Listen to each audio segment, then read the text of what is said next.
Привіт! Bonjour! Welcome to the morning brew with Vienna Whyte. My name's Millie Rouge. Mine's Marissa K.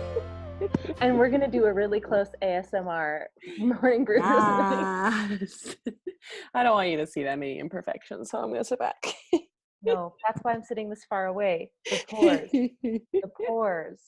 The pores. Very dramatic this morning. I love it. So dramatic. I feel like it calls for it. I need to be a little dramatic. Yeah. It's fine. I agree. It's Okay, fine. I'm setting my little timer here.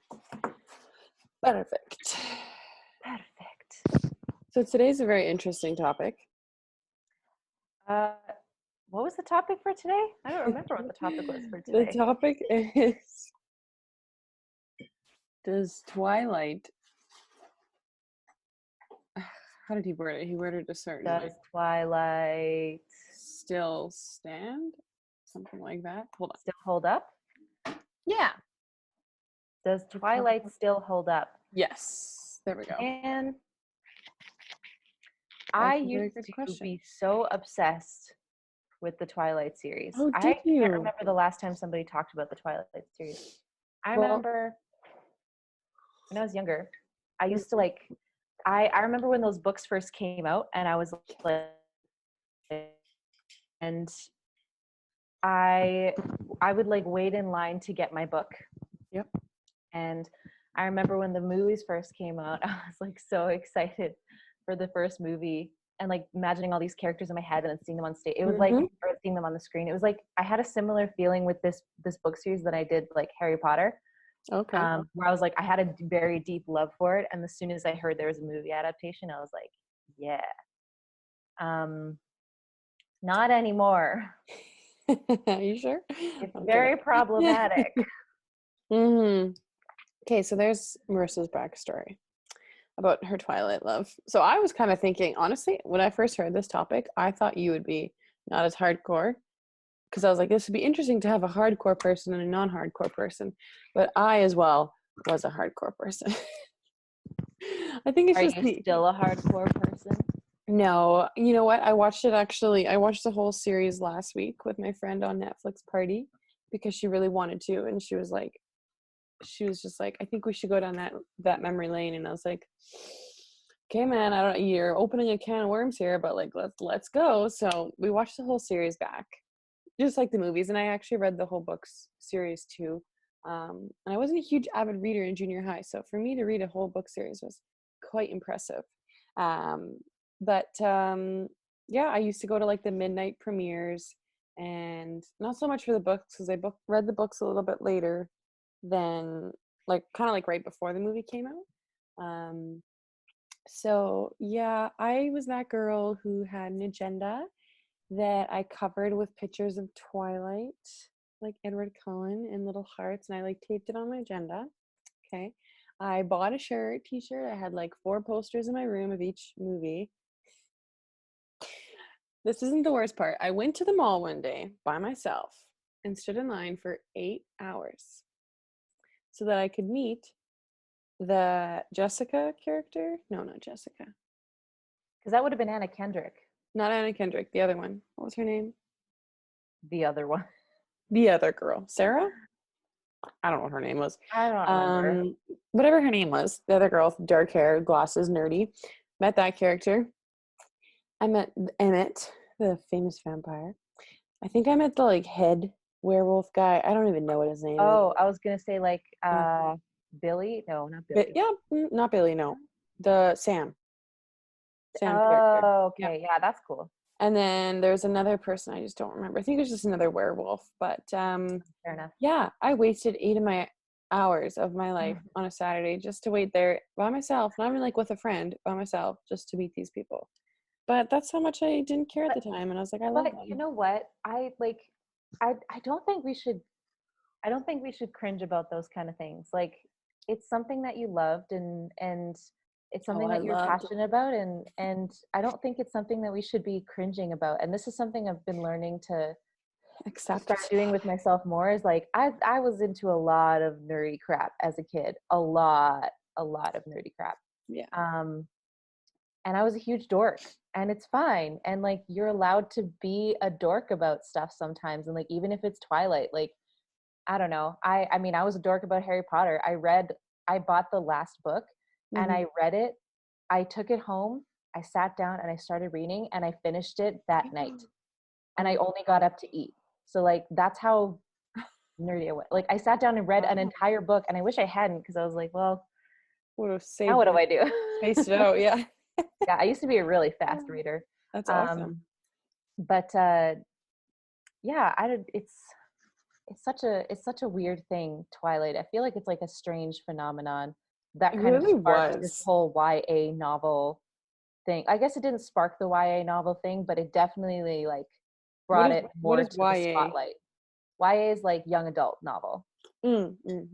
Yeah, so like when you're thinking of like, so you got like Twilight, you got the Mortal Instruments series, you got there was this other one that I started reading and then I stopped because I hated it. What was it called? It was like Marked or something like that. It had to do with like Marked girls in like vampire school, and they like got a tattoo and that made them a vampire. I don't know. Yes, I started reading those too, actually. I don't know if I've finished them. I remember I stopped reading it because I stopped believing the main character. Like, I just stopped thinking that she was a good person, and I was like, you're just a bad person. You just keep I don't like you anymore. And I was like, I don't want to read this book anymore. I forgot about those books. That's actually so funny. Yeah. Weird book. I used to have all those. I like, my bookshelf was filled with like series. Yeah, I was a huge fan of the Mortal Instruments series as well. And when that got turned into a movie, I got really excited. Then I watched the movie. I was like, oh, there's not going to be a second one. You ruined that. Yeah, which made me so sad, because I was like, they had a pretty stacked cast. Like, Jonathan Rhys Meyers plays Valentine. And I was like, how could you go wrong with Jonathan Rhys Meyers? Come on. Come on. But they did. I love him. Anyway. Yeah, I think I agree with what you say, like, to not be embarrassed about your past obsessions. Because, I mean, really, when you're in junior high, what else do you have to do? And, like, except go to Claire's and buy all the Pirates of the Caribbean memorabilia. Wait, what? Who did that? Not me. Yeah.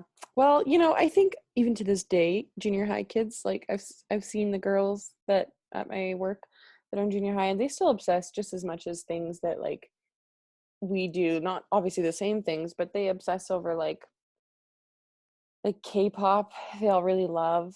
They love Descendants, the series. I haven't heard about that, but yeah, the Disney series. But they still have their thing that they like that we used to obsess over, and I'm sure in a few years they'll look back and be like, oh, so embarrassing, but like, it makes you who you are, I guess. So yeah, and people don't get on other people's nerves about like liking Lord of the Rings, and like, yes, that's a more quote unquote prestigious novel series, but it's like I guess it's just like more widely beloved. Better written, I guess. Yeah, 100%. It's definitely better written. I'm not trying to compare Lord of the Rings and Twilight here. They're not even in the same. We'd be on for days talking about that. Yeah, we're gonna get a lot of like clout for this video. But yeah, I just I don't think that that we should be harping on people for just liking what they like. Yeah. But that being said, the Twilight series has sparked a little bit of problematic things. Yes. I think the biggest thing that it sparked, I guess maybe even for myself and maybe for other people, is it gave a really bad expectation of what an actual romantic relationship is like. And that's kind of an obvious one, but it also, there's a lot of red flags that if you were to see that in a normal human being, not a vampire, okay, like a normal human being, would be concerning. And I mean, yes, he's a vampire, so it's kind of like all rules are off because he's, this old dead dude that you want to bang, but like in real life, if a guy was following you to that extent and saying, say what I am, say it out loud, you would not be like, you would be like, I'm a little concerned for my safety. This dude literally followed me to another city when I was trying to like go out of town and he knew where I was. Like, Yeah, oh, and come on. I think like in my young impressionable brain, Mm-hmm. I actually had this epiphany as I was maturing into an adult when I started not liking these books anymore. Right. I had this epiphany where I was like, I distinctly remember when I was reading these books, and then every time like I read that Edward come on and would say something, like I remember I got butterflies in my stomach because I was Yeah. like, oh my gosh, It's like so a dreamy. boy, like yeah. And I mean that was back when I didn't really get much attention from boys, so like Yeah. reading about it was very like a Just makes you catharsis, I excited. guess. Yeah. Yeah. Yeah. And so like when I was reading about it, I was as a teenager, I was like, I loved it. I was like, I thought Mm-hmm. that that's what I would want. I Yeah. was like, I would, and I don't even think it's like the possessiveness about it. I think it's just like having someone care that much, which is like a very generalized way of saying it. I'm True. not in any way saying that this relationship is okay. I'm just telling you what I thought as a teenager, Mm-hmm. as a very Mm-hmm. young impressionable teenager. Yeah. Um, and I was obsessed with it. I loved the books, and then I had this epiphany as I got older. I was like, hold on a second, and I was like, let's think about this realistically. Yeah. And the more I thought about it, it's like one of those things where if you don't think about it, and it's fine, but like if you actually sit down and think about it, I was like, well, he's controlling, he's Yeah. manipulative, Yeah. he like she can't function when he's not there. Like she Yeah. tries to kill herself in the second book because Literally. Yeah. she's like literally can't live without him. Mm-hmm. And you know, it's like, and you kind of have to suspend your disbelief in a world with vampires and werewolves and such. But yeah, in terms of that complicated the discourse, Yeah. um you yeah, it's there's a lot of problematic things, and it's not, I think the biggest problem people had with it was that it was portraying this relationship as loving and caring and Mm-hmm. romance and like true love, when in reality a lot of people who go through this kind of relationship aren't in a loving, caring, mutually respectful relationship. So Yeah. but that being said, I know there's like this whole backstory of Stephenie Meyer's upbringing, the author of Twilight, and how she sort of projected herself into the character, Oh, I didn't know that. and into, yeah, and just like her, like Bella's relationship with Edward was in a way a projection of Stephenie Meyer's like background. And as far as I know, this is all just like through the grapevine that Yeah. I've read. But I'm in no way an expert on any of it. It's just kind of like stuff that I've heard and I've read about. Yeah. So I used to love it, and I'll always have that nostalgia factor, Mm-hmm. but it's problematic. It's highly problematic. Yeah. Yeah. I agree. Do you think it still holds up today? I think with all of the Me Too movement and the women empowerment has become very like more, I don't know the word, but like more prominent, I guess we'll say that. I think it wouldn't, because it doesn't really upstand values that I think women should still continue to have to this day. Like, I think if this movie or book was made like 50 years ago, like in the 1950s, let's say, not 50 years ago, but the 1950s, women would be like all over it, and they would think that like that's actually an expectation of what a relationship should look like. But I think the time frame it came out, you know, it was kind of the beginning of like the revolution of, I would say, feminism to an extent. So I think it doesn't still stand because of just, like you said, a lot of people coming to terms that like, yeah, okay, it's an entertaining series, but it's like very like problematic, like you said. So, and the funny thing is that I think I feel like most of the actors would say, not that they like regret being in the series, but I know Robert Pattinson, for Robert example, Pattinson. No one crapped on the movie more than Robert he just Pattinson, the star hated it. of the Twilight Just series. hated it. And it's comedic to this day because like I remember watching like interviews of him because I was literally so obsessed with this dude, and watching interviews and thinking he was like he loved this role, and then finding out that he just effing never showered and just hated this movie to death was like, to me it was like, wow. I never would have expected that because I was so blinded to this movie and thinking that like this is real life, you know, like this is what it's actually like and this is what people treat each other like. So yeah, honestly, pretty, you know what, and the thing I actually hated the most about this book series slash film series was the strange relationship with Jacob and the fact that she could not function without Edward, but she also could not function without kissing a dude on her wedding day. So like I just, and I understand when you watch the last movie and you hear about the last book, you actually understand why she has that fascination with him because it was internal. But I just could not. Dumbest plot twist in history. Yeah. Stupidest plot twist in I history. hated it. When she got pregnant, I got so angry. I was like, what a waste of your time, man. Like, but I guess really she would have had no other opportunity to get pregnant. But I don't know. Like, that was one thing that I just was like, I could not get behind.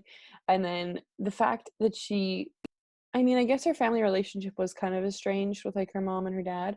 But the fact that she would say how much she loves Charlie and how much she cares for this dad character, and then but in a minute, in a heartbeat, she would be like, I will kill myself and be a dead person so that I can be with you and not my family anymore in my life. To me, it's just like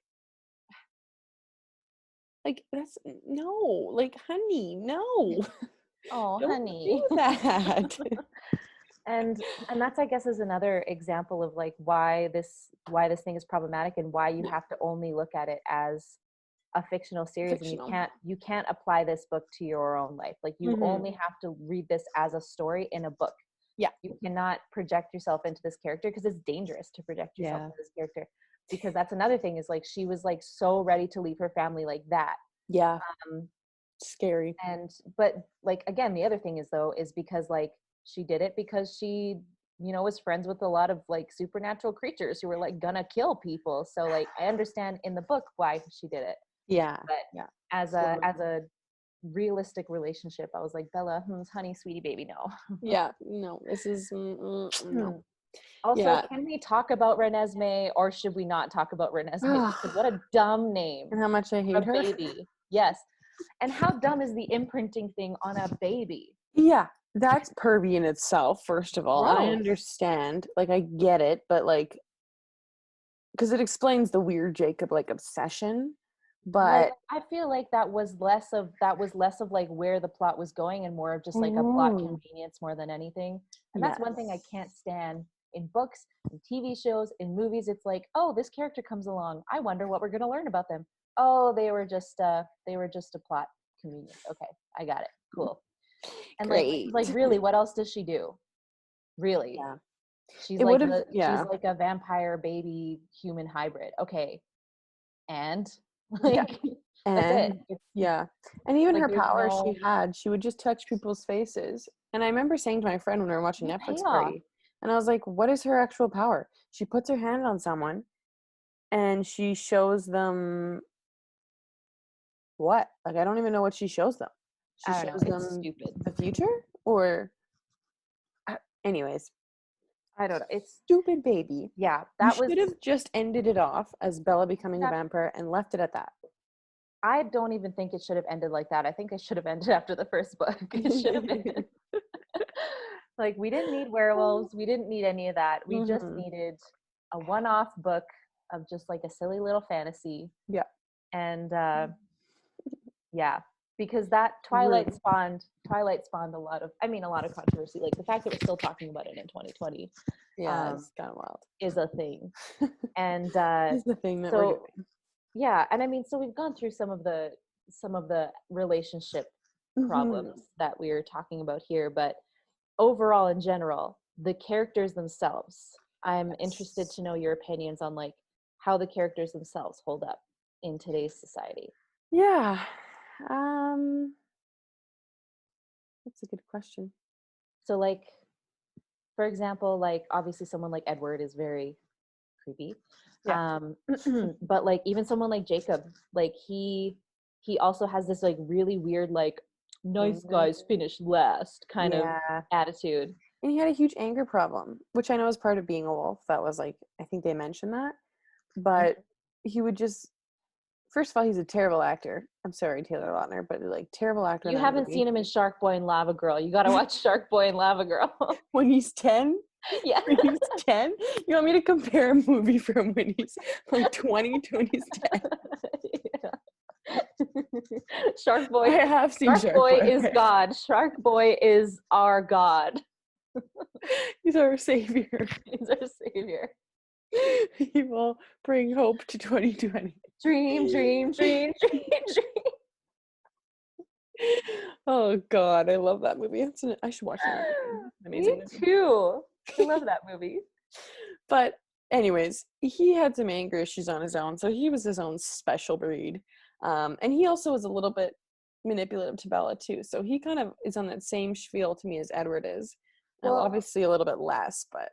Well, and see, because like that's the thing that kind of confuses me about his character. Because I'm like, yes, he's got these anger issues. Yes, he's this and yes, he's that. But I was like, he was also being led on like super, super hard. And I'm not trying to like, blame it all on Bella. But I was like, to be fair, like she did throw some pretty big signals his way, and like always like, and also didn't she try to date him for a little bit? But so anyway, it doesn't matter. So like my point is that my point is that also was just kind of like a side rant of another thing that annoys me about works of fiction is like you could have just avoided so much conflict if you just explained yourself and communicated just a little bit instead of being all like dark and broody and like mysterious and or instead of just being like you wouldn't understand and then walks away and you're like, well, explain it to me then I'll understand. It's like, stop jumping out of my window and explain it to me. Stop jumping out of my window. Honestly, every character jumps out her effing window. If I had a nickel for every time somebody jumped out my window when they're gonna explain. In the middle of the night. Oh, honestly. Get yourself a man who'll jump out your window. Yeah, that will watch you sleep. Yeah, that's another weird thing too. I totally forgot about that to bring up, but creepy. Oh, where he just like breaks into her room and watches her sleep? Yeah, and he does this like before he even like, starts to cop a feel with her. He like, because she dreams that he's there watching her, but he actually is there watching her. Okay, that brings up some I used to have nightmares about that, of just like waking up and just like seeing some like a figure in my room, like staring, or like in my window, just staring at me from my window, or like looking down and like seeing like a hand under, or like a foot under my bed, and like Jesus. So like when I so like in the movie when I watched that I was like instant shivers. Yeah. Absolutely not. That's not romantic. That is literally a horror movie trope. Yeah. I think the fact that like humans sleep for 8 hours, he was there for 8 hours. Well, what's 8 hours to a 112-year-old vampire? I guess that's true. That is true. Gross. See, it's so funny because like we try to explain the logic of this and we try to talk about it rationally, but it's a book about vampires. Like it's like, as much as you can try to explain it, it's just like you get slapped in the face with vampires and werewolves. Yeah. As for other characters, like the thing I liked in the series, and I think they did both in the book and the movie, is they gave a good backstory. Yeah.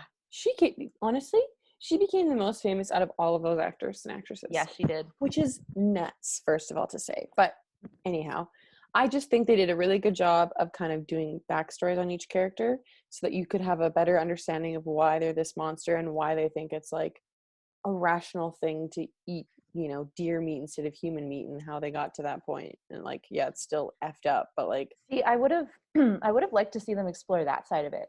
And just being like going into the rationale of why they do it. It's like you're still killing something, but I wish they would have dove into that. I know they did dive into it a little bit, but that seems more interesting to me, and like how they've lived this long doing that, and like the science behind it all. I don't know. Yeah. Well, I think if they were to do any spin-offs, if they were like smart like Marvel and wanted to make 20 movies off of one book, they could honestly give each person their own title movie and like just explain. That would be cool.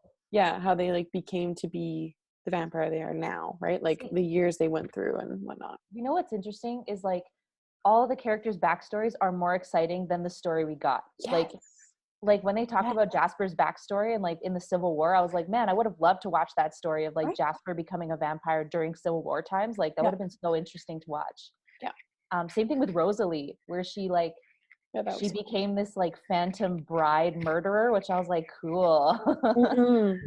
Vengeance, man, it was sweet. Yeah, like they all had such cool backstory. Like I would have loved to see Carlisle's backstory, like following a whole movie about his backstory and how he like got all of his children. Yeah. Like I would have loved to see that movie. Well, and I realize they don't really talk about not Renesmee, stupid name. Esme? Is it Esme? Yeah. Yeah, they don't really talk about her. And they don't really talk about Emmett. Because I don't know his backstory. I don't think he really has one, but and then Alice, they don't really talk about either, actually. Yeah, she just kind of like appears and disappears. Yeah. As the plot is convenient. I think it would have been cool to do like a little bit more. To be honest, I think the love story I would have rather seen was Jasper and Alice, because I'm all for that. True that. Yeah. Totally. And then, you know, and then you get into like the fourth book and there's that whole problematic thing of, you know, the baby and Bella dying while being pregnant and that whole thing.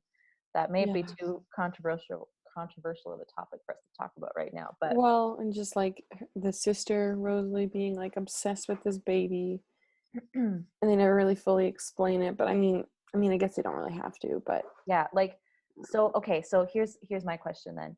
Little backstory. So I really love the Star Wars series, and I watched this one channel on YouTube where he does this thing called What If, where he goes through the prequel series, like the first, second, and third movie, and he talks about like what if, and he's like, here's my director's cut of what I would have liked to see the Star Wars things be, and he had like all these like animations and stuff. He's like, and then this happens, and this happens, and this is why this happens. I was like, that would be so cool. I would love to see his version of the movie. I think like an alternate ending kind of thing.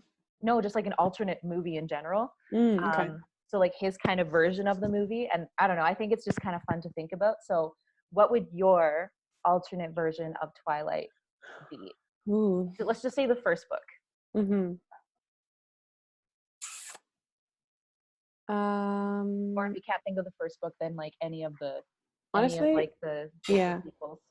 If I was the author, let's say, I would take out the second book altogether, because it's literally no point in that whole movie, in that whole book. It's just a depressing novel to read. And I would keep in the werewolf bit, because that's pretty interesting, like to talk about, like especially during that time of, I mean, when these books came out, when the movies came out, that was a pretty big craze. That's actually a very good question. Because I think if they had made the first book and let's say they took out the second, kept the third, had the third, because I think she gets married in the fourth, part one. I think. I don't remember. Part one, I think. I like that. Keep that all in. But I would have taken out like the pregnancy altogether, because I was just stupid. Think of anything more exciting than that. Like, think of like, I would have preferred to see her dealing with being a vampire. Yeah. Like, I would have preferred to see her, like, they kind of covered it a little bit, but it was like 100 pages. So like, I would have preferred to see her like going through the transformation and then like suddenly coming to terms with the fact that like I would have loved to see her like mentally struggle with the fact that she's a vampire now, because like it's still a shock to your system, like you're dead, supposed to be, but you're alive. So like I would have loved to see like kind of like the inner workings of like how she's like mentally dealing with it. Yeah. And you know, that's actually interesting because in the movie and the series they never really explain, like they always say things like, oh, you have such good control over your thirst, and you're not doing, like, you saw a human, you didn't kill him, like, wow, you're so amazing. And I'm like, as if that would actually happen, like if you're like this psychotic. Dude, what would have been way more fun to watch is like seeing her like going after a human and then all of them trying to like hold her back, and then she has to like deal with the fact that she's like, I almost killed somebody, and just being like, oh my god, she's like, is this the wrong choice, like what did I do? And like I want to see her like grapple with that a little bit. Conflict. Yeah. Totally. Yeah. Yeah. Like, okay, Way more interesting. Best example. Twilight, but better. Vampire Diaries. They did Twilight, but they did it better. Yeah. Yeah. Even though that series was a little bit stretched out. But yeah, I still think that was much totally. better done. Totally. Have you ever seen Vampire Diaries? I've watched a little bit of it, to be honest, but I haven't fully tapped into it, surprisingly enough. But the thing I like about Vampire Diaries versus Twilight is the main character's autonomy. Like, yes, there's still a couple weird vampire creepy things that is done, but like as the series goes on, more and more and more, like when the main character doesn't want to be turned into a vampire, as far as I remember. But like anyway, so like her boyfriend Stefan, like the 100-year-old vampire who looks a lot like Robert Pattinson. yeah. But he respects her autonomy, and he's very much like, even if she was dying, he's like, it's her decision. She has to tell me. And it's like, thank you. Yes. Thank you. Exactly. Yeah. And I mean, I guess in the Twilight series, they do kind of do that because Edward's like very opposed to her becoming a vampire, but she's so mother freaking stubborn and refuses to like let it go that he just kind of has to cave and be like. And that's the other thing is like, if he said no, she should have just been like, okay, I guess it's something that you're not comfortable doing. She's like, but I want to do it, but it's like all about her. Yeah. Whereas like in the Vampire Diaries, whereas in the Vampire Diaries, Elena's just very much like, I still want to be human as long as I possibly can. He's like, that's great. I respect that. Like, you know, we're in this relationship. It's the two of us together. And it's like, it's for the most part healthy. It's like, there's still a lot of problematic things with Vampire Diaries, but you know, problematic comes in the form of the brother, Damon, who's just like the worst, but it's fine. Yeah. But you know, characters get arcs. Like, that's another thing with Twilight. I'm like, did anyone really go through an arc? They just kind of stayed the same character the entire time. That's true. Like, when you think about it, like, what arc did Bella go through for the entire series? She's basically the same person, but now she's just a vampire. Yeah, she's still clumsy. She's still whatever, and still Bella or whatever. That's so true. I think the only character who changed was like technically Jacob, but even so, because when he starts, he's very like nice and quite innocent and like not very like tough. But then I think when he becomes this werewolf or whatever, he gets really like cocky and he starts to slowly like become more. Yeah, and I think that's why a lot of people gravitate towards the Bella Jacob relationship is because there's more there. Like, Edward has just been the same person the entire time. Like, it's not exciting. Like people would argue like, oh, their arc is love, and it's like, no, it's not. Like, what changes really did they go through? Bella was quiet, she was clumsy, she was awkward, barely talked. At the end, she's quiet, she's awkward, she barely talked.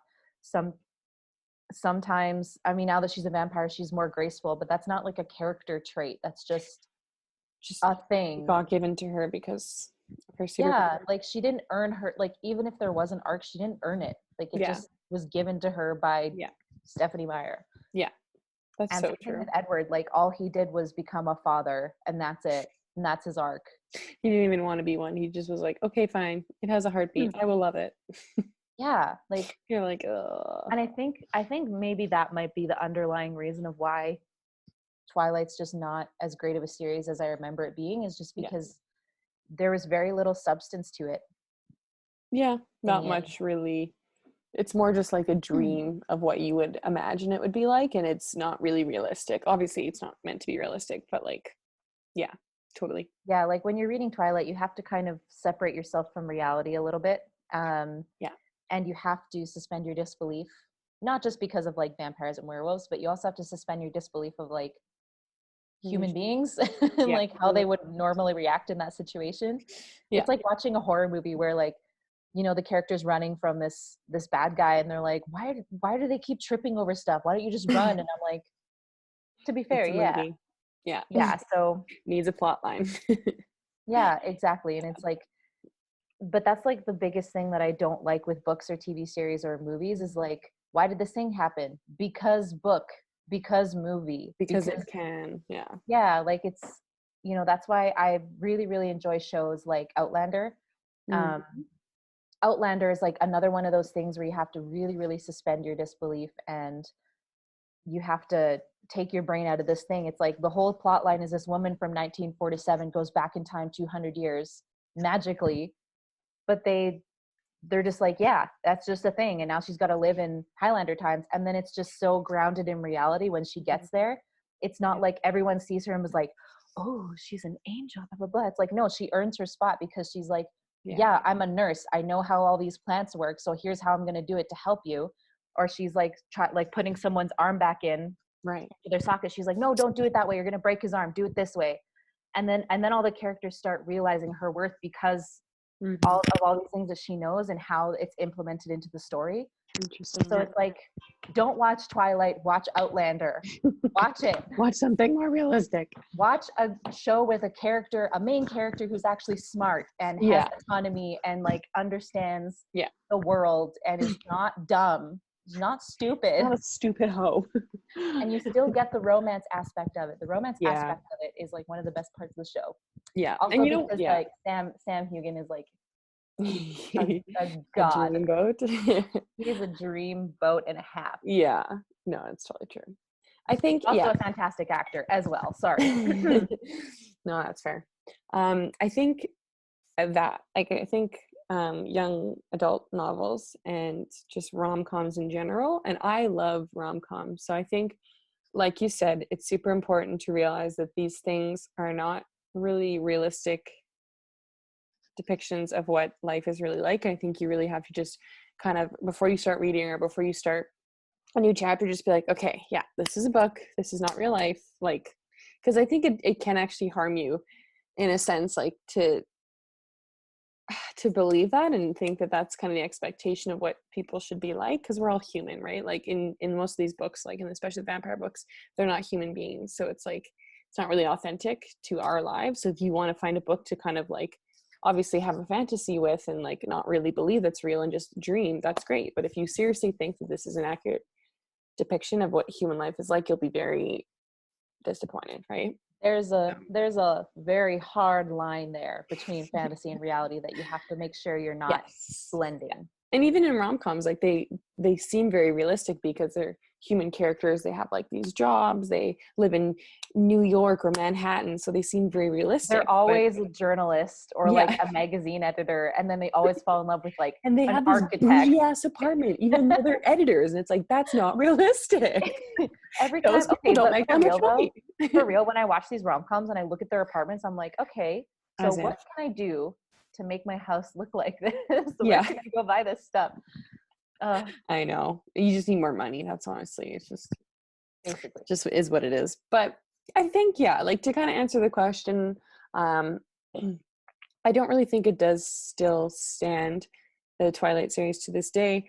I think they're enjoyable to kind of watch if you're just looking for something, honestly, to me, it's very humorous now. When I look back, when I watch the series, it's very humorous. Like I will literally laugh out loud at how bad the acting is and how bad some things that just happen in the movie are. So I think if you're looking for a good laugh or you're looking for a good read to kind of like take yourself out of your brain for a minute or two, whatever, it's a good thing to watch. But I think, again, to remember, it's not really realistic. Obviously, it's literally talking about monsters that never have existed on Earth. So what would your do you have any recommendations of like books or TV shows or movies to watch in place of those? In place of, I'm not a huge book reader, which is why this is kind of funny that I would read these books so hard. But I think something to replace, I think I don't have like an exact suggestion, but I think just to find a show that is like your life the most, if that makes sense, like that you can relate to the most. I think that makes sense. I don't have an exact suggestion, but I'm a very avid book reader, or at least I used to be. I don't read books too much anymore because who's got the time? I want to get Audible. Should hashtag sponsored. That's just kidding. We're not. I wish, that'd be sweet. Sponsor us, please. So no, but I was gonna say some of my favorite books, at least, that I've read so far. Depending on kind of like what you enjoy, I'll give like a couple of suggestions in terms of books. Yeah. So books that I've read, obviously the Harry Potter series, go read the Harry Potter series. But I've read, if you're looking for, oh shoot, now I forget the name of it. It was like a history. I have to look it up. I might like post it in the description here. I might just like list all my things. I don't want to give the wrong name. I have to actually go look to see what the actual name of the book is. House of Leaves is really, really great if you have a lot of time to kill and you like really enjoy puzzles and like meta stuff. It's like a story within a story within a story, and like it's like written in the margins. You got to flip back and forth, and there's like pages and pictures, and you're like, wow. And then it's like a novel, and then a novel inside a novel. It's such a hard book to read, but it's so cool. Yeah. So really, really cool. And you can like make notes for yourself in the margins and like write all over this book. It's like a mystery book. Super cool. And if I had to have another suggestion for like fantasy, because I don't really read a lot of like super natural close to real life fiction. But what's it called? Kingkiller Chronicles. So Name of the Wind and A Wise Man's Fear, so far the first two books that are out, fantastic. It's like if Lord of the Rings met Harry Potter and like science was involved. It's really cool. Obviously Hitchhiker's Guide to the Galaxy, fantastic book. You should definitely read it. And in terms of movies, Ever After a Cinderella Story, if you're looking for historical fiction, that is the best interpretation of the Cinderella story you'll ever see, starring Drew Barrymore from 1993. I will never stop obsessing over that movie. I love it. And obviously Outlander, the series, if you want really well-rounded characters with a really smart main character and a really well fleshed out love interest who actually has a whole backstory that is very, very interesting, and you can go watch and kind of understand. And also a fantastic antagonist, one of the best antagonists I think I've ever seen in a show, with more than one too, as they go in different series. Anyway, that one, Handmaid's Tale, book and series and movie series, both fantastic as well. So nice. Awesome. Those are some good recommendations that I'll have to check out. I know for myself, I'm like a huge the books I read are literally self-help books, so I need to probably delve into more of like the fantasy. You like what you like. Side. If you like to read self-help books, you totally should. What do you recommend for self-help books? I'd love to check them out. What are their names? I'd have to link them, but I think one of them is called How to Be Like a Badass by Sarah Mick something. That one was really cool. There's a lot with like, I'd have to link them because I don't have them memorized because I read way too many. But my favorite one that I recently read was like 52 Things on How to Be an Adult. And they just literally, the book just spews advice of how to like just be an adult and how to like just things you wouldn't think you would need or you would never think about. This book just like outlines, and a lot of the tips, like I would take like a highlighter and I'd be like, yep, I'm going to start doing this. And a lot of things I did actually implement into my life. So it was a really cool book. I don't remember the author, but again, I'd have to just link them down below. But we could probably, I think it'd be cool if we gave like our top 5 kind of book recommendations down below just for whoever is interested and needs a good book. And I'm a huge fan of like podcasts as well. So I listen to Kalyn Nicholson. She's a YouTuber in Toronto. And another one is like Sylvie something. Anyways, a lot of just self-help, just when you're mid-20s and you're trying to figure your life out. That's my shiz. So actually, to end it off, I wanted to ask your opinion. This just to kind of wrap up this Twilight discussion. And maybe you could answer in 2 parts. When you were younger, were you Team Edward or Team Jacob? And to this day, are you Team Edward or are you Team Jacob? I used to be Team Edward. Okay. But now I'm all Team Jacob because he's just relatively a healthier choice for her. Healthier human being. Yeah. He's not a human being, actually. I shouldn't say that. He's just, well, in general, he's just a healthier choice just because, I mean, he was her friend first and right. Despite, I mean, obviously the anger problem is a thing, but if I had to choose, I would say Jacob is the better choice. Yeah. Used to be Team Edward, of course. You know what? And I'm still going to say Team Edward because Robert Pattinson is attractive and fun AF. So That's my advice. No other realistic reason for that. He's still good looking to me. And he was a musician and he played piano. So like, I mean, Robert Pattinson as like a person is a pretty dope human being. Yeah, so like he's pretty cool. I mean, he is a pretty cool guy. So yeah, as a human, I do appreciate Robert Pattinson's like career. Yeah. Also, he was Cedric Diggory. How can you not love Cedric Diggory? Right? Cedric Diggory is a little ray of sunshine. He kind of redeemed himself by being in that movie. So. Oh, 100%. He totally did. And Water for Elephants is another great book and movie. Sorry. Yes. Anyway. Yeah. I could talk about this for hours. I'm not going to talk about every single book I've read because we'll be here for hours. So to kind of end this off. So to kind of end this off, thank you everybody for watching, for joining us for the Morning Brew. This was a fun discussion. Wonderful. Well, thank you everybody for joining us. Make sure that you like, subscribe, leave a comment if you like with your book recommendation. And yeah. Have a great Tuesday, everybody. Bye. Bye.